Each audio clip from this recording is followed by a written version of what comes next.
How's it going, and welcome to No Fun Alloved's guide series on Icewind Dale, Rime of the Frostmaiden. In today's video, we will be taking a look at Grimskalle, a location found on Auril's abode.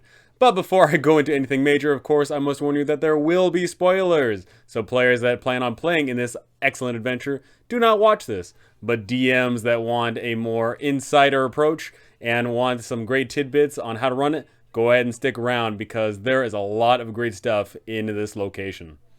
Once your players have finally navigated their way to the center of the island, they will find this ginormous palace that is clearly not intended for humans, and your players will know this because the steps leading up to Grimskalle were not designed for humans. Every single step is 4 feet tall, meaning that even the tallest people in your party, realistically only maybe 7 foot tall, are still going to have a tremendous amount of work in order to go from step to step. This fortress looks dope, and the approach there is awesome. They ascend this super spirally pathway, and they have to work every single step of the way to get up there. But eventually they will arrive at the footstep of Grimskalle. Grimskalle was constructed for a frost giant queen named Vassivicken, but of course, unless your players have any way of actually knowing any of this exposition, they're probably not going to figure that out. They will, of course, know that this place was built for giants, but, you know, it's more than likely they're not going to find out any of the cool history going on here. But they will be able to find some cool giant stuff inside. For the fortress features here, we have several cool things. This place is giant-sized. Everything is built up super tall, and everything is just not built for them. Ice and mist. All surfaces are made of smooth, opaque, chiseled ice with a bluish tinge, and a 2-foot blanket of cold mist creeps across the floors. And this is great because could you imagine how terrifying it'd be if you're, taking every single step and you don't know where you're going into?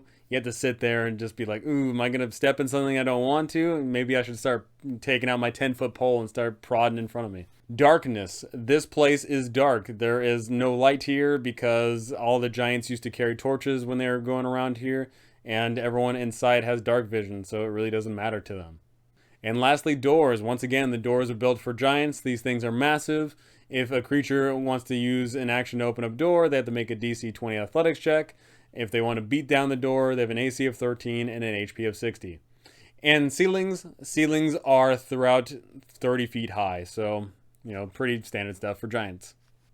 In Area 1, the entrance, after your players have finally scaled all this way, they can finally make their way to the front door.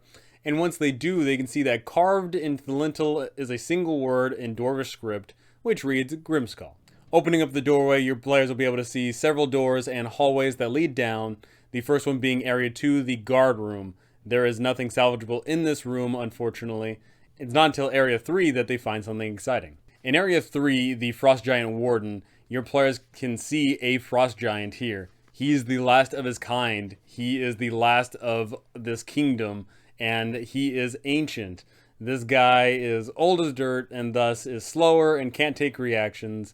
But in a still stoic and Viking manner, if he notices combat is coming up, he will go ahead and yell out in giant, "Death, we meet at last." And that's pretty epic. I totally dig the Viking motif of getting into a good fight and going to Valhalla and all that stuff. And my oh my, is this going to be a fight, because even though he is slower, he's still a giant and thus can start killing people in a swing or two. Should your players be able to subdue him, or you allow for some roleplay, he can go ahead and tell all about this location. He can go ahead and say that Grimskalle was... He can go ahead and tell all about why this place was created, and most important of all, he can tell about the current inhabitants, Auril and the rock Iskra. He can talk about all the frost druids that are located around here that constantly come through here and, take her test and worship Auril. And very, very importantly, he can go ahead and talk about the Codocil of White, which is located downstairs, and he can go ahead and say, hey, you can only get to there if you pass Auril's test. There is a room located behind this giant, and whether your players go ahead and roleplay this out or go ahead and kill him, they can go ahead and search this location. And what do they find inside? A bejesus ton of gold. Gold in itself, gold worth of items, and they also find an alchemy jug. Now this alchemy jug, of course, is just like every other alchemy jug, but I would go ahead and reflavor it. Instead of this thing being black and gold, maybe go ahead and make it white and blue and have some cool runic carvings in the side. And most important of all, instead of it being, let's say, beer, just any generic beer, go ahead and make it, nice Viking ale. Give it that old Viking flair. Make it actually seem like it's actually part of the frozen north.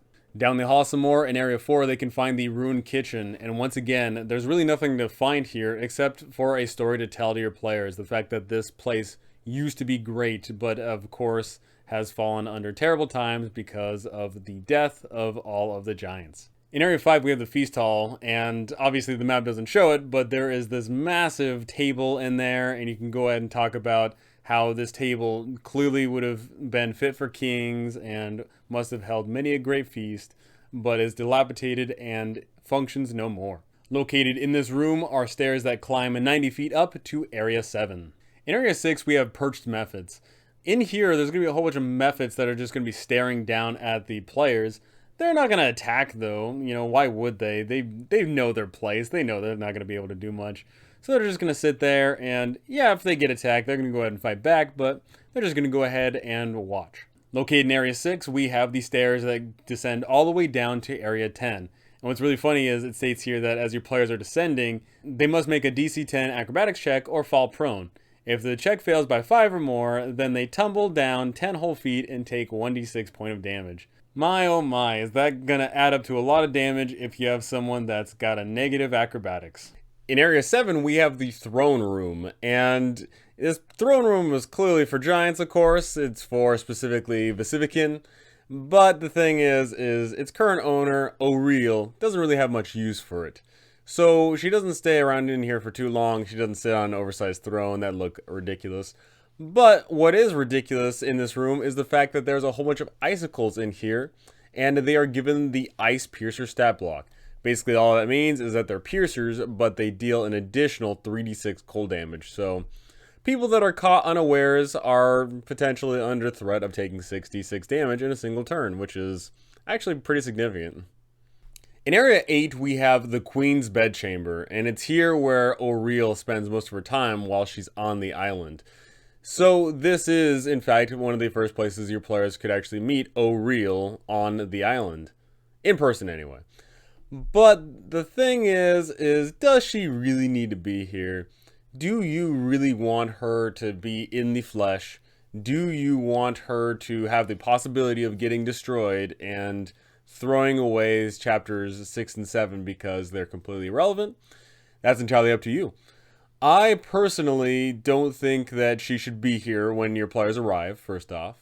But secondly, if she does arrive, then you can go ahead and play her up as a super villain and as incredibly smart as she is. Auril isn't someone that's going to go out looking for a fight. She is just going to go ahead and do what she does, and if the mortals get in her way, she's going to only speak when necessary, and she's going to flick her wrist and try and kill anyone that tries to kill her. The thing is, though, is she is being weakened by the fact that she has to fly across the night sky and exert all of her magic to make sure that the sun never meets its gaze upon Icewind Dale, and thus, she is not in the best of shape. In addition to that, she's also here for another reason.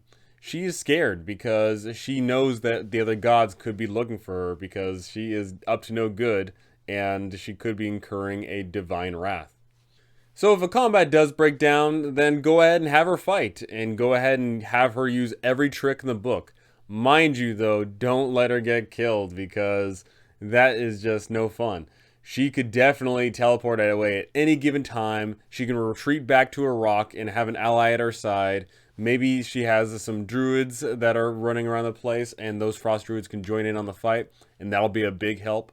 No matter what happens here, just have her be scary, because nothing would ruin a campaign more than having this big old buildup of, oh, Auril has been destroying everything, and then your players show up and they say, yeah, let's beat her up, and that's that.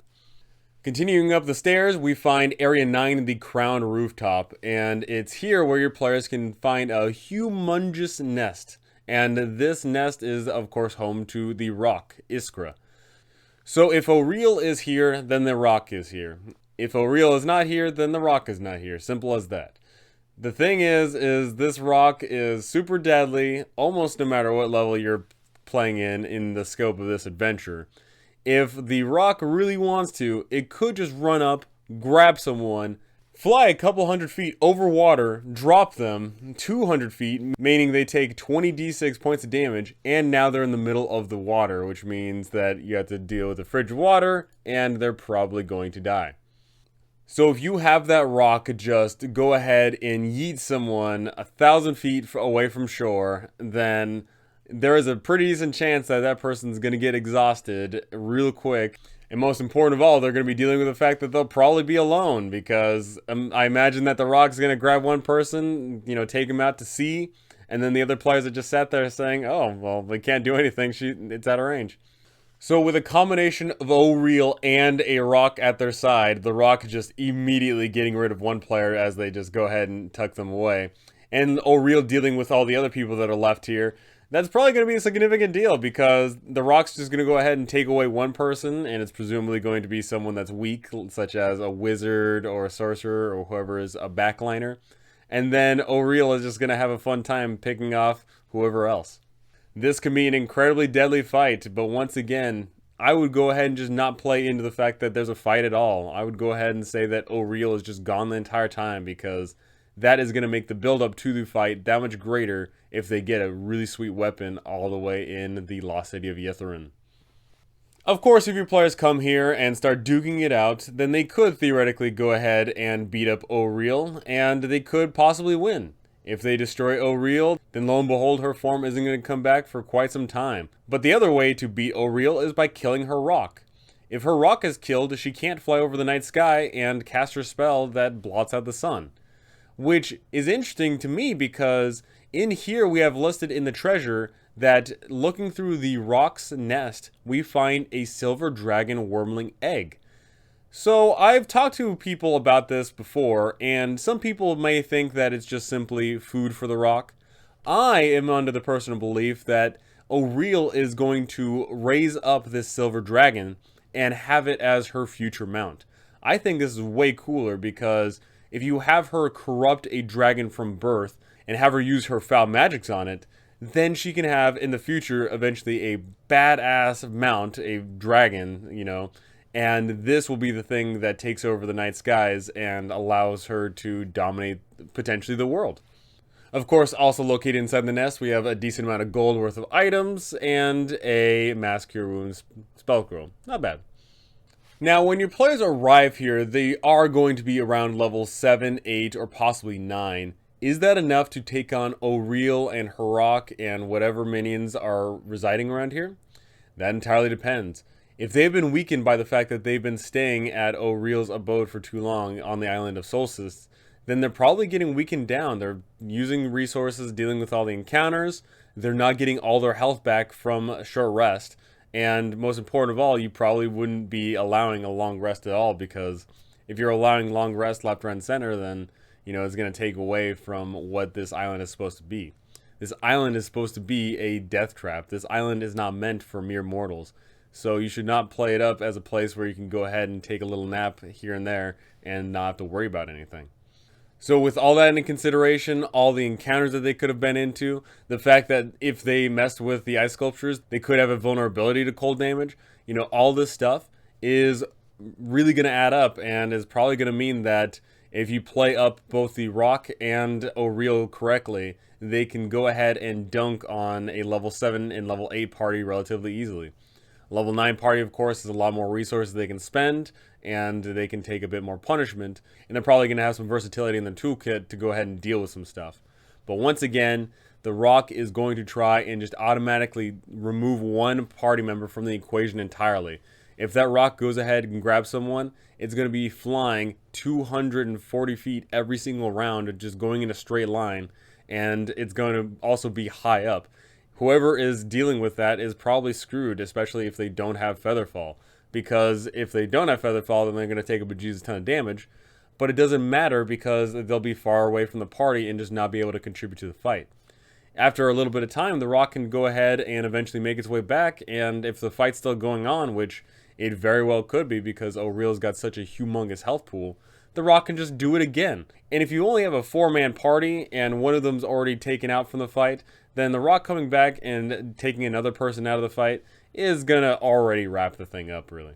I will be going into how to combat with Auril in the Chapter 7 video, and that is definitely where I think the campaign should end, because, once again, you should be coming here to do a caper. You should not be coming here to do combat. And speaking of the caper, here we have Area 10, the Ice Rink. This is where your players go down because they either already have been told or they know for a fact that in order to get the Codocil of White, they need to go down to the dungeon and complete some sort of trials. Located inside Area 10 is the gateway to all of the trials, but in addition to that, there is also a tomb dedicated to the Frost Giant Queen that resided here. But what's also interesting is the fact that there is a giant walrus named Akuma. This giant walrus was awakened by some frost druids and was brought here to go ahead and guard the place. But Akuma doesn't care about any of that. Akuma just wants to go ahead and have some fun. If you do roleplay it up as it's intended here, it does seem a little bit cartoonish, a bit more Disney-like, which can be a great way to break up the pace of the game here because they're dealing with the frigid cold, and as they go through these tests, they're going to get mortified and possibly insane. All the meanwhile, you just have this walrus who's having a great time here. I've seen some people decide to say, hey, you know, I'm not going to run this thing as goofy as it is. I personally would, but at the same time, I would run it goofy right when the players meet it. But as they go through the trials, then the Akuma is going to get really sad and be like, you know, there's a reason why I don't want to, you know, be killing you guys. This place is already scary enough as it is. And you can really have that somber notion of, oh, Akuma's just playing everything off because maybe he himself is insane. We also get information on the rink around here, and it states that the floor is smooth with the ice rink. When a creature moves on the floor for the first time its turn, it must succeed on DC 10 acrobatics check or fall prone. The thing is, though, is don't run this place as initiative 24/7 because there's literally no reason to. If there is combat here for any reason, then yeah, go ahead and use that rule of every time you move, you have to make an acrobatics check. But if there is no combat, then don't waste everyone's time by having them roll every 6 seconds because that sounds like a nightmare. In Area 11, we have the tomb entrance, which is going to lead to Vassivicken, the Frost Giant Queen. And once again, they commit a cardinal sin, which I can't comprehend that people don't understand. When you translate something from any language, it doesn't matter what language, there is no two languages where you can translate something and it rhymes. Here we get something written in Dwarvish that reads, "In ice and blood our folk are born, to our great queen we raise our horn. We'll fight and plunder in the morn, to Vassivicken we are sworn." I will always rant and rave how people allow this to slide. It doesn't work, people. Ugh. In Area 12, we have skeletal guards. As soon as your players open up this door, they're going to see 2 ginormous frost giant skeletons, and they're going to be rearing to go. They're going to go ahead and fight in Areas 12 and 11, but they're not going to pursue any further. Which makes sense because, one, they're freaking huge, and it'd be kind of awkward for them to be squeezing through. In fact, that would actually be very detrimental because if they're squeezing, then of course they're going to open themselves up to advantage everywhere. But 2, it just makes sense that they are tomb guards and they just stand around here and wait for a fight if anything occurs. In Area 13, we have Vassivickens' tomb, and this is where your players are going to be able to see Vassivickens' body. They obviously don't get it on the map, of course, but what we see is Vassivicken is frozen in the center of this room, and above her on the ceiling there is a face and its mouth is pointed down. There's a trap here, and if for some reason your players decide to try and thaw out the queen, then unfortunately they're going to incur the wrath of the gods. If they expose any part of Vassivickens' corpse to the air, then Thrine, the god that's depicted above the ceiling here, is going to go ahead and breathe its breath out, and it's going to freeze over Vassivickens' body again. But most important of all, any creature in the room has to make a DC 16 Constitution saving throw, or take 8d10 points of cold damage, which, no matter who you are, that's still a decent amount of damage just being taken out of nowhere. The door to Area 14 is stuck and needs a DC 25 athletics check to open, which is interesting because theoretically you could have a party that physically could not succeed on this if you don't have anybody that's strength-based. So go ahead and just allow for something to happen. Go ahead and allow for maybe some rope and pulley system, or just say that the door isn't stuck at all. In Area 14, we have Vassivickens axe. Located in here, we find this humongous axe. This thing is 15 feet tall and it weighs 650 pounds. Clearly, it looks like no one should be able to wield it. But if your players already know this, or if they don't, you have to go ahead and tell them. Magic items in this world contort to the user. If you have boots that are meant for a giant, but they are magical boots, you can go ahead and slip them on, and eventually they're going to form to your size. Same thing with this axe. If your players go ahead and spend some time attuning to this thing, then it's going to go ahead and shrink down. Mind you, it's going to be practically impossible to run around with this thing. So in order for someone to actually attune to this weapon, they would have to sit here for a full hour. Which means that there could be some implications of, hey, you're sitting here for a full hour, what are you actually doing here? You know, if you have some time sensitivity going on in your campaign, that could be a big deal. And located all around in the areas 15, we have the test of the Frostmaiden. This is where your players are going to finally be able to earn the right to find the Codocil of White. Located in 4 of the separate wings in this room, we have different tests, each one testing of Auril's disciplines. We have Cruelty, Endurance, Isolation, and one which your players won't be able to read fully because there is some part of it destroyed. It says Ervation. What they will come to find, of course, is that this is Preservation. These tests are grueling. Some of these tests are dangerous, and some of the tests will test your character's sanity.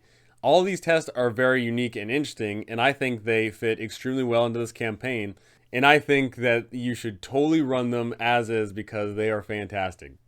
So as your players are taking these tests, we have this placard here which goes ahead and helps keep track of who's passed what. All you need to do is simply write their names down and go good old check mark if they passed the test or not. Because as it states here in the text, you can only attempt a test once, after which you have failed forever and can never do it ever again. So as we'll be getting into in a bit here, that might seem a little bit scary. Oh hey, you know, my players need to pass this test in order to go through the finish line. Well, thankfully no. Of course, there's many ways you can go ahead and hand wave things. If none of your players pass the test, then there is a workaround to getting to the Codocil of White, but don't throw that in unless all of your players have failed. Because honestly, these tests are great and they will truly test who they are. As soon as your players make their way to any of the tests, then they will go ahead and touch the door, be teleported, and find themselves out in the middle of the tundra, and they'll be wherever they are. But what's important to note is that every single one of them will all have a snowflake above their heads, and this is a symbol of Auril. Your players will probably already have picked up on Auril's symbol, and most important of all of the Regulated Tribesmen members will pick up on this as well. In Area 16, we have the Test of Cruelty. Your players will be transported to the tribe of the Bear, where Gunvald Hrogason is going to go ahead and turn to the players and say, hey, I am in trouble here. My people are starving, and I think it's about time we go ahead and thin the herd a bit. The king has gathered 4 of the elders and put them on their knees and said, hey, you know, since you're here, you might as well kill them. And that is going to be a humongous test of not just Auril's, but also of your character's morality. What do they do in this situation? Of course, there's going to be, you know, that murder hobo that is like, okay, and just stabs an old person. But if you have people that are more noble and, you know, take things very hardcore and seriously here, they're probably not going to want to do that because that just seems rather cruel and unusual. So how do your players pass this test? Well, they need to do something cruel, unfortunately. And that involves such things as killing the elders, walking away and letting the king do whatever he wants, and heck, even killing the king himself because now they're going to be leaderless. Engaging in an act of cruelty is going to be their reward here. But unfortunately, characters fail by not engaging in acts of cruelty, such as refusing to kill the elders, defending them, or doing nothing whatsoever. After 1 hour of engaging with these people, they will finally be teleported back to Grimskalle, and that's where you go ahead and mark down who did what. If you have some of the party members who went up and stabbed some people, then congratulations, they passed. But if you had people that were like, I'm not doing any of that, I'm just going to go ahead and stand around here and do nothing, then they go ahead and fail. Never tell them exactly what they need to do to succeed or fail, because then you're going to have some people that are always going to do whatever it takes to win, right? Go ahead and just wait that whole time, wait till everyone does whatever they do, and then tell them who succeeds and who fails. In Area 17, we have the Test of Endurance. After your players get teleported to the frozen tundra, they'll find an elk tribe, and specifically they'll find King Yerand Elkhart. He is planning on moving because the food is moving, and thus they must move along with it. However, this trek is not a simple task. It's not as simple as packing up shop and going a few hundred feet. No, they will be trekking for miles. This march, this death march essentially that they're doing, is going to last 14 hours in total. They're going to be just walking along and absolutely suffering. But here is the real kicker. This is the thing that is really going to screw with a lot of people here. There is no magic. There is an anti-magic field in this blizzard that they're walking through. Meaning that all those people that rely on magic to get out of the cold, all those people that, use the magic whatever to say, haha, I create bonfire, I'm safe. Oh, I've got a ring of warmth, I'm good. None of that's going to work here. And that is going to be huge.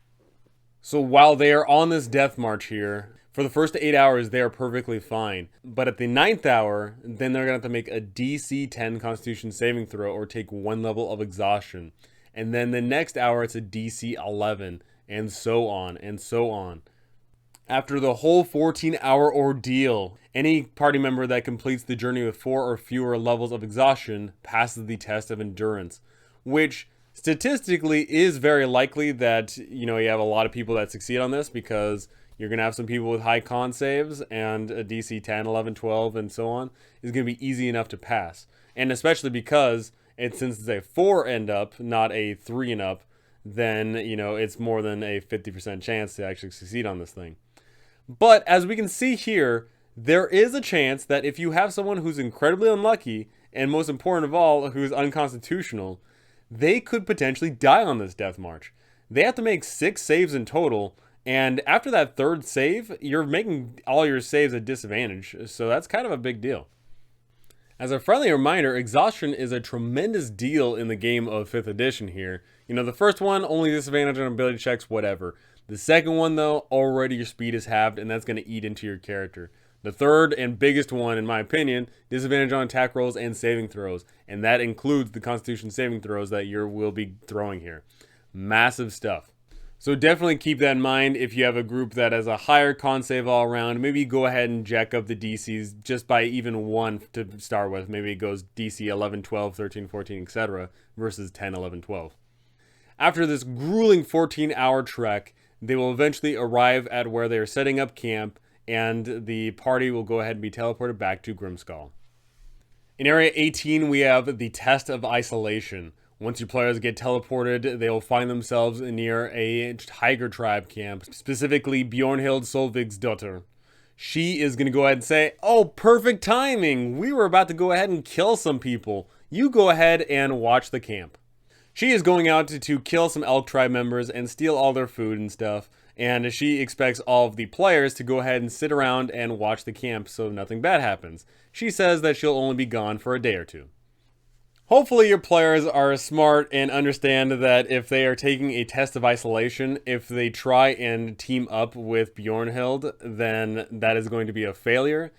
Don't outright say that's a failure though. Go ahead and say, oh, she expects you to go ahead and isolate yourself at the camp, and hopefully that'll be enough to tell them, hey, go ahead and stick around here.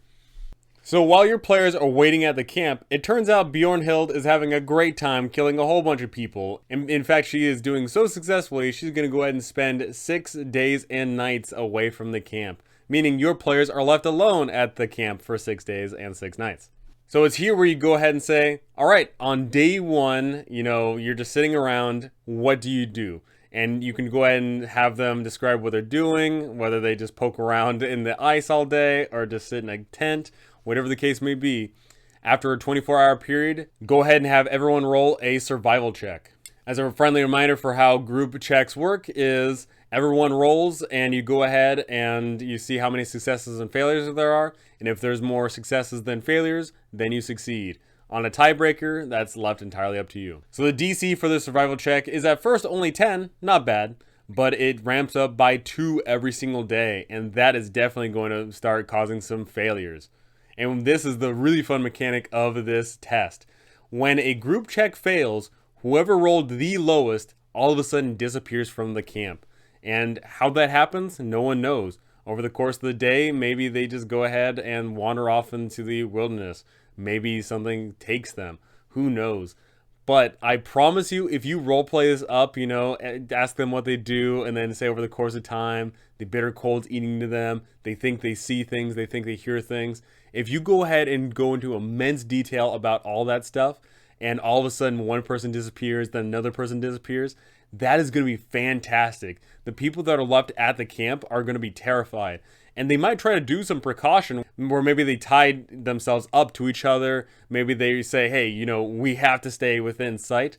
That's not going to matter. If they fail, then something's going to happen. Maybe they fall unconscious, and then when they wake up, all of a sudden someone's missing again. You can have such a great time with this. And this was, without a doubt, my most favorite test when I ran it for my players. So at the end of the 6 days and nights, Bjornhild is going to return to the camp with her tribe and all of the party members that disappeared. All of those party members must make a DC 15 wisdom saving throw, or they gain an indefinite form of madness. And it was definitely here where every single one of the people I had in my party, they all failed this saving throw, and they all gained an indefinite form of madness. It was hilarious. So what's really nice here is players only fail the test if they tried joining alongside Bjornhild, or if they straight up died. And that's the only ways you can fail. It doesn't matter that you disappeared on the very first day on that group survival check. That doesn't matter. As long as you took part in this test and actually stayed there, you passed. Congratulations. After the 6 days and nights, eventually your party is teleported back to Grimskalle, where they can go ahead and start doing more of the test.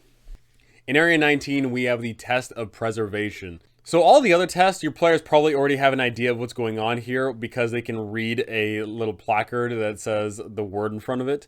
But this one, it only says Ervation, so they might not necessarily know what it is. They might think it's enervation, they might think it's conservation, they might even think it's preservation if they're lucky, I guess. When your players get teleported to the location, they'll find themselves in the middle of a ragged camp which has been clearly attacked, and there is dead all around, corpses half buried in snowdrifts and squawking of buzzards above. This was a massacre of a wolf tribe. However, there is still one person left alive. There is a young kid named Ervix Vokatoth, and he is in fact the sole survivor and the heir to this wolf tribe.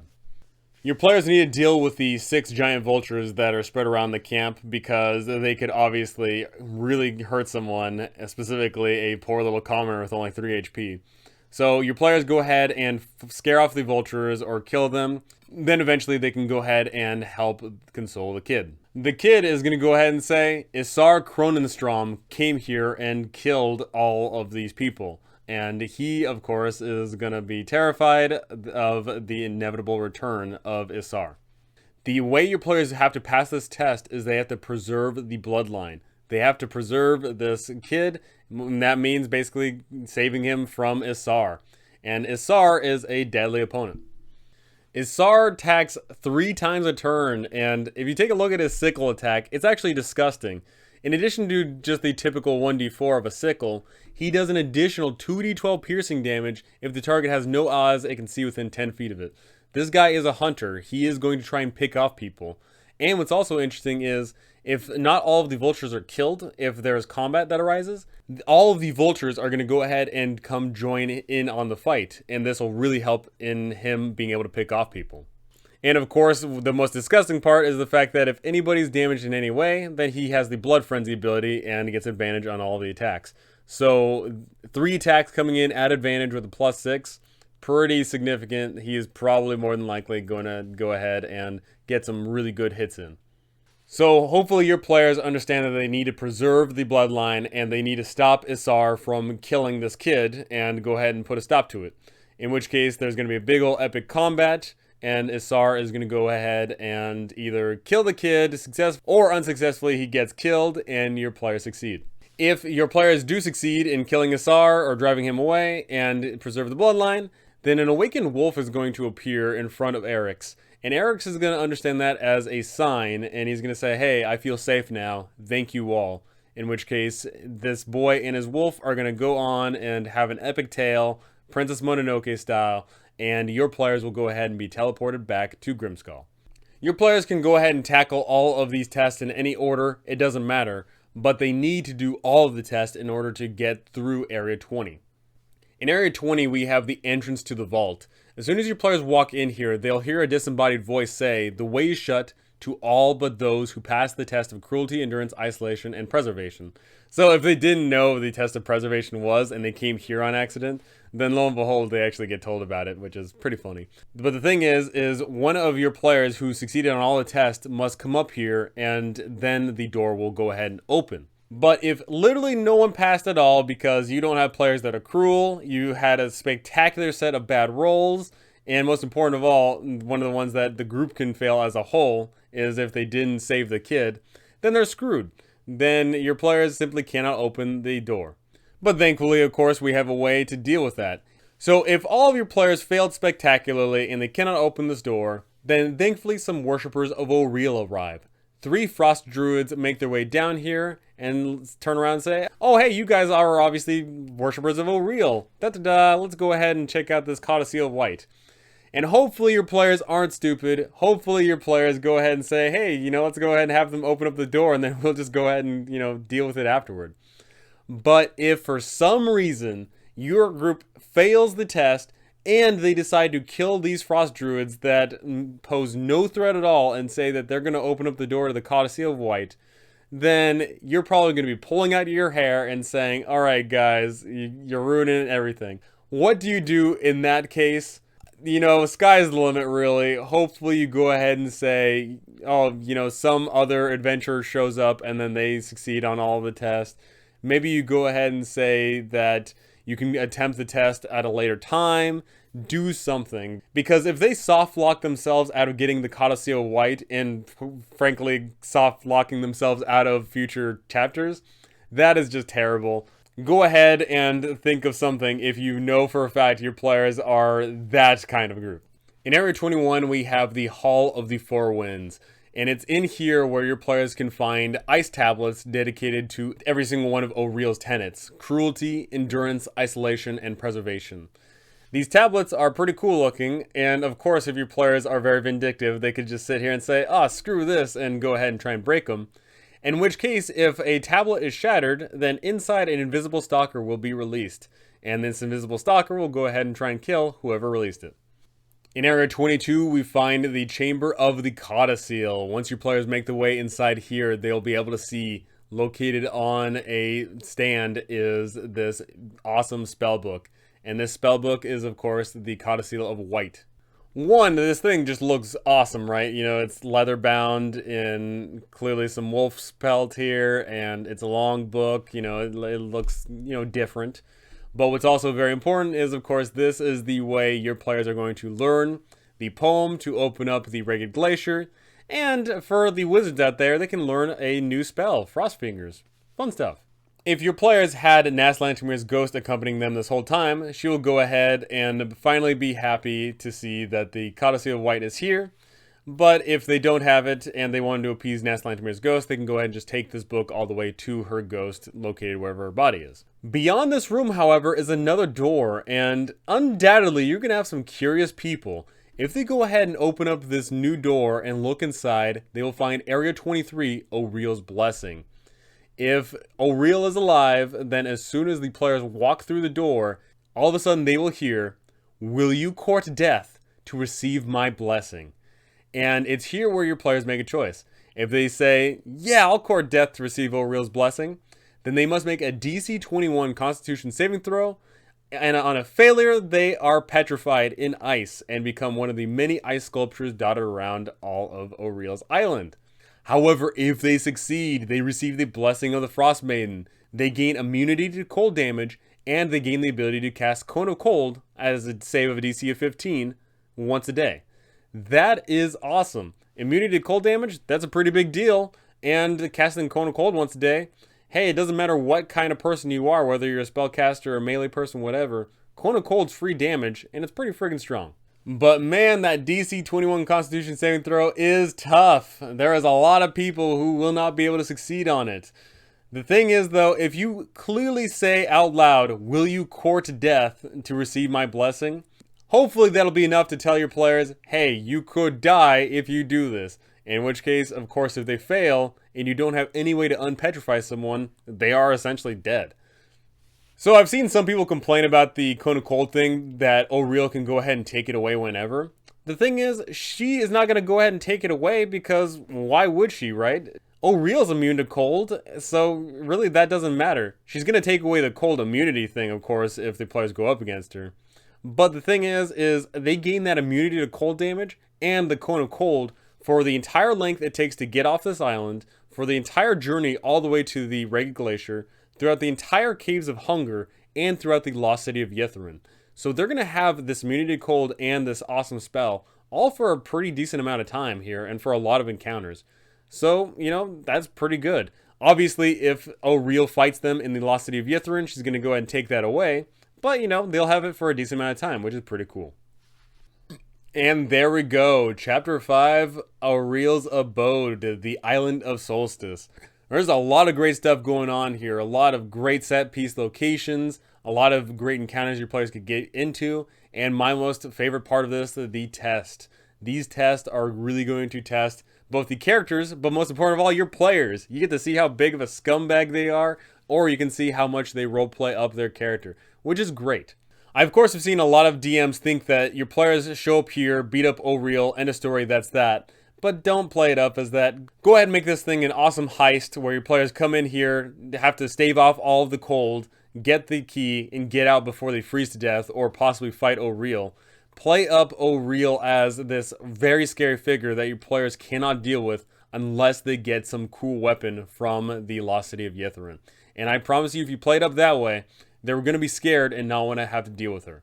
But if you run this book more as is, then you can go ahead and have them fight Auril, and it's theoretically possible that things happen. But as I already described, Auril can just teleport out of a fight if she's taking too much damage, and most important of all, that rock will automatically remove one person from the combat encounter. Most importantly, of course, the rock is probably more than likely going to kill someone, because the rock can go ahead and pick someone up, do a bunch of damage to them, then drop them 200 feet in the air in the middle of the water, and they're going to take a bejesus ton of damage, you know, and more than likely they're not going to be able to succeed, and if they're out in the middle of the water when they're unconscious, they're going to die.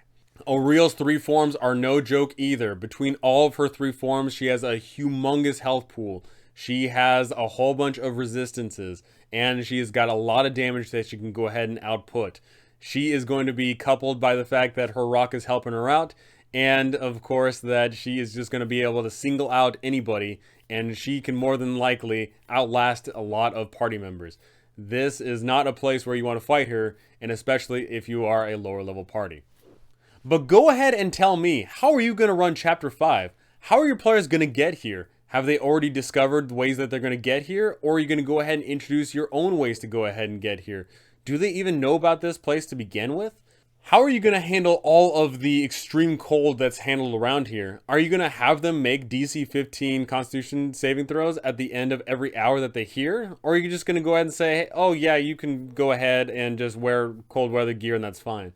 I personally think that they should make the con saves because that'll really tell the players, hey, you need to hurry up, go, go, go.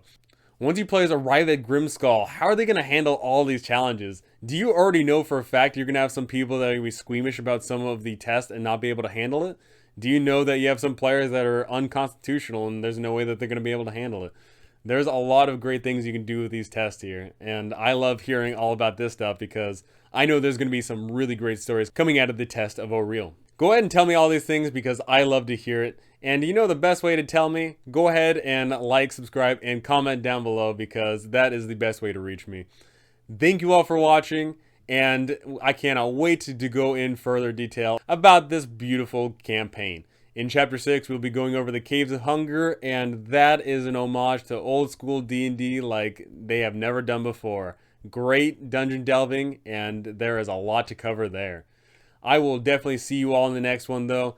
Thank you all for watching, and I can't wait to see you in the next one.